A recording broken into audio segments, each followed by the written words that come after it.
Hey everybody, Bill 1911 here, and just so you know, this really is take 5 now, but it's only the 4th of July. So anyway, happy 4th of July everybody.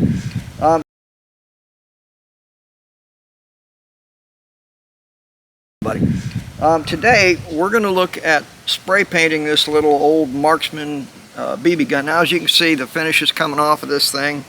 It's pretty tired. It's been around for a long time.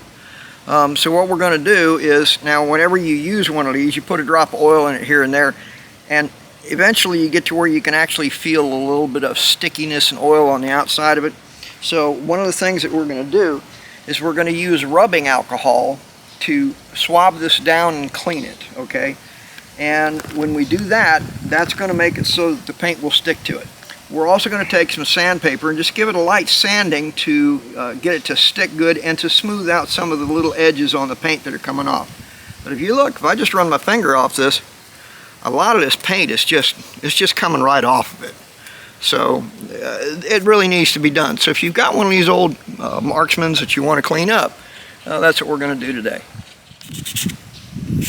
Okay, so like I said, we're just going to sand things up. Now, I elected to start sanding before I used the alcohol on it, because I think the alcohol is also going to help us to get some of this dust off of it from the messed up paint.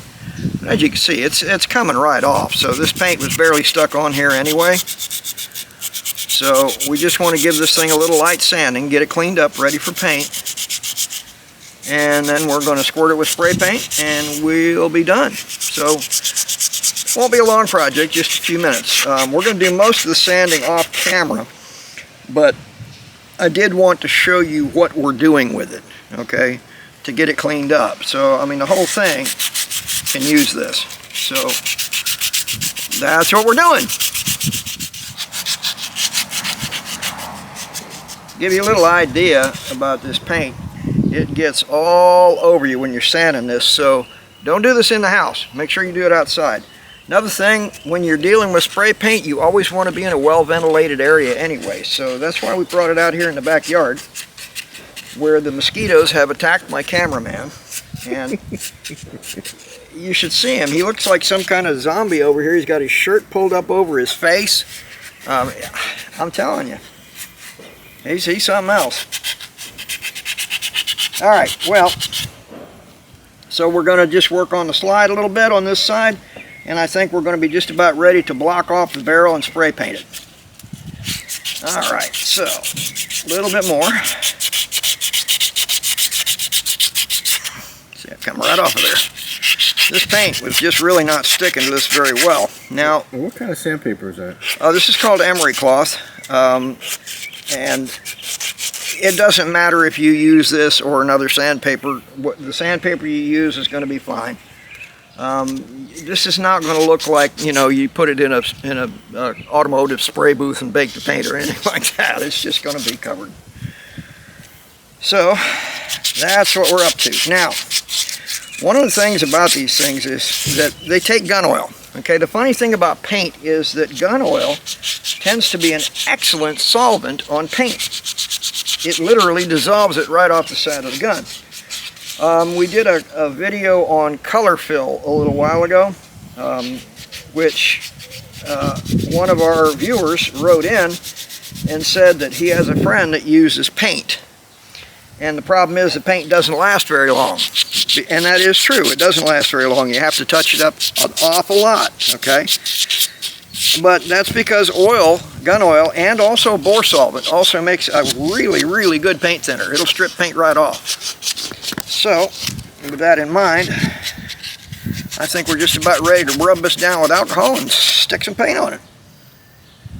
Yeah, it's funny, I was thinking about this just a minute ago. I had one of these when I was a kid, and it was a good gun, and I shot it a lot and had a lot of fun with it. And I didn't really realize what was going on then. I was young, and so I'd go out in the backyard and I'd shoot little targets and things like that and have a good time. And that got to where it wasn't much of a challenge. So my dad had some old shotgun shells, so I set them up on a board and I started knocking them off the board. And okay, that was a little more of a challenge. So then I started shooting the brass on the bottom of the shotgun shells because I thought that'd be a bit more of a challenge. And it was. And then that got boring, so I started, we had these little weeds that had these little yellow and white flowers on them, and I started shooting the flowers off the weeds. That got boring, and I literally started shooting the stems underneath the flowers to cut them off. And I really had no idea that I was a good shot. I didn't know because I didn't have anybody to compare with, you know. And so that's how I grew up, shooting one of these, and I ended up, you know, being a law enforcement sniper.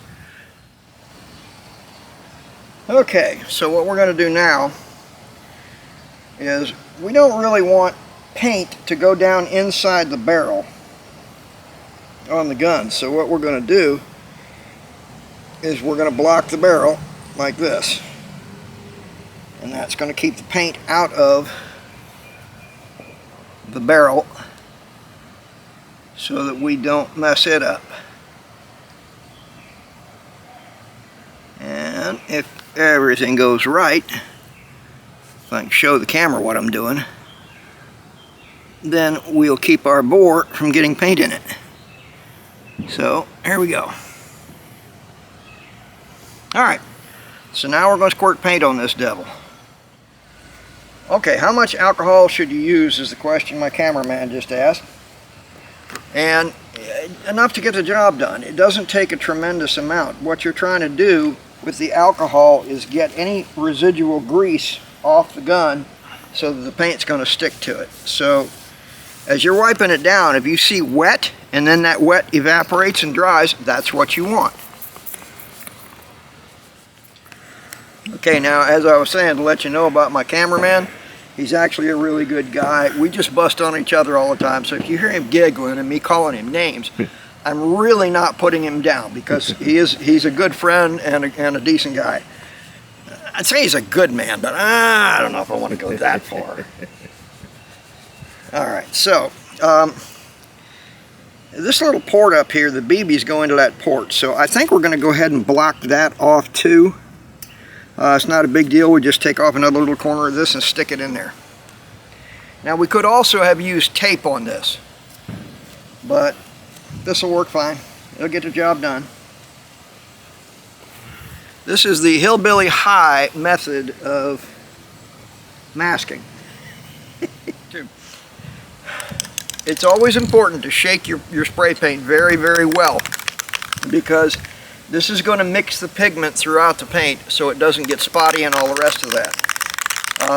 It's also important when you take the cap off to examine your nozzle, alright, to make sure that it's not plugged up with any paint. Okay, now this is a brand new can, so it's not plugged up. Okay, so it's important to realize that when you're spray painting, you're going to get overspray and it's going to go flying. So you want to be careful that there's nothing too close behind you when you start spray painting. Pay attention to the direction that your wind is blowing. Now, right now, the wind is kind of blowing this way through here. Okay, you can look it up at the trees and they will show you. Or you can throw stuff up in the air like that. But what we're going to do is, as you can see, when we start to spray, okay, you want to maintain about the same distance, always, okay? You don't want to get too far away, you don't want to get too close. And you want to try and not paint your entire hand black, because that's kind of a pain in the neck to get it off. But you want to keep the distance about the same, 6 to 10 inches, okay? Alright, and never stop moving while you're on top of the work, because if you do that, it's going to puddle right there and you're going to get runs.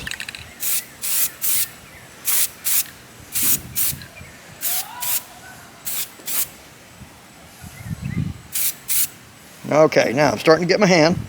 So from here, I'm going to hang this, well, I'm going to do one more little spot right in there. And now I'm going to let this dry for a few minutes. I'm just going to hold on to it. And then I'm going to take a little piece of string and I'm going to tie it through the trigger guard so I can hang it. And that way I can shoot the rest of it with paint. We're stop spinning around like a top. We're going to go ahead and paint the rest of what's unpainted.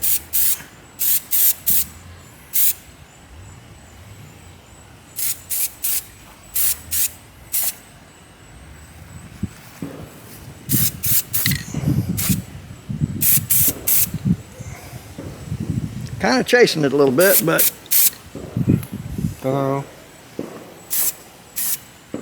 All right, so we're painted. So now we're going to have to let this dry overnight because it's going to stay sticky for quite a while. The sun's going down, and as soon as the sun goes down, the temperature starts to drop, and as soon as the temperature drops, the paint does not dry as well. So we started this a little bit late in the day, so when you're doing this, make sure that you give yourself plenty of time with plenty of good hot sunlight. One last thing to show you, and that is that when you've been painting, you're going to have paint inside that nozzle. So in order to clear the throat of the nozzle and make sure that none of that paint dries inside the pickup tube or inside the nozzle, you're going to turn your can upside down and you're going to spray it for just a second, and you'll see that paint will come out of it at first and then it'll stop coming. Okay, did you hear it change pitch? That was when the paint stopped. You can actually hear it. It'll make a different sound. So that'll clear your nozzle so it'll be usable the next time you want to spray paint. Okay, so this is our BB gun after paint. It looks pretty good. It's not too bad. It's not the greatest paint job in the world, but we didn't really expect it to be. So one of the things that can sometimes happen when you paint one of these things is that the paint can get into these little crevices and cracks and kind of glue things solid so they won't move. So what I wanted to show you is that we can take an X-Acto knife and we can run along these paint channels with it and cut loose that paint so that we can get things moving again. The thing is that if we do this wrong, we end up scraping the paint off that we just put on, and that's not what we're trying to do. So be aware, go slow, be careful with it, and an X-Acto knife is good because you're a lot less likely to cut yourself than if you tried using something like a razor blade, because that can really be a problem. So try using X-Acto, and I think you're going to be happy with the results if you do. So once we get this cut loose, at least that's the idea, we should be able to then rotate it into the proper position so that we can load it, and it's really not cooperating with me. All right, there we go. Now we're open and we can use the gun.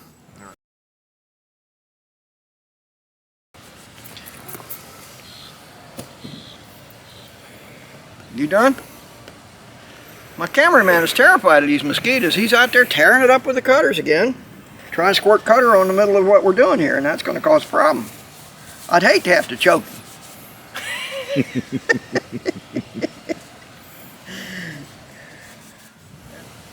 Okay, now I want to remind you that it's always very important to shake your can. Oh, great. Okay, take two. Hey everybody, Bill 1911 here. Now the first announcement I want to make is that my cameraman is a sissy. Yeah, because I mean he's out here in my backyard going crazy, spraying cutters all over himself because he's afraid of a little mosquito bite. Okay, now if I ever took him out night fishing in the Everglades, they'd carry him away. So I don't know if he realizes. All right. Hey everybody, Bill 1911 here. Now my cameraman is laughing like a silly ass. Take three. Hey everybody, Bill 1911 here. Hey, today we're going to take a look at spray painting this old beat up Marksman BB gun. What? Take four. Hey everybody, Bill 1911 here. Today we're going to strangle my cameraman. Happy 4th of July. Take five. Hey everybody, Bill 1911 here. Hey everybody, Bill 1911 here. Hey listen, if you're watching this video, if you're enjoying it, don't forget to hit that subscribe button, okay? That's really important to us. And make sure you like us, and by all means, come to visit us at AskBill1911.com.